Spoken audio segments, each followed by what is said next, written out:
Hello mga ka-Jitter, magandang umaga. Ayan, at mag-aalmusal nga para tayo mga ka-Jitter. Ayan, meron tayong kape at meron tayong ewan kung anong tawag dito. Ayan, at meron tayong kanin.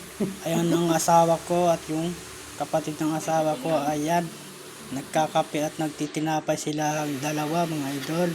Ayan mga idol, meron din tayong ginamos, ang pampalasa sa umaga, at nilagyan ko lang siya ng sili. Ayan, at napakasarap niyan mga idol.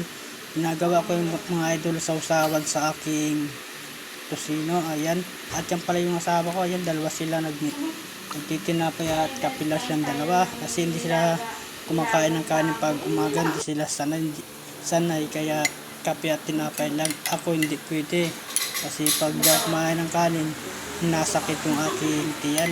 Ayan, at tumigop na ako ng mainit na kape. At saka nga pala dito ang idol, laging umulan. Ewan ko lang kung sa kainta kung umulan kasi mamaya uuwi ako ng kainta. Balik trabaho na naman. Sana hindi na umulan sa kainta para hindi na mahirap magtrabaho kasi lagi putik mga idol. Ayan mga idol, kain tayo. Napasarap yung kain natin. Masarap pala maging sausawan yung bagoong na may sili. Napaka yummy. Ayan, at pampalasa talagang bagoong mga idol, at nilagyan ko kasi ng sili at kalamansi. Yan lang mga idol, maraming salamat at magandang umaga.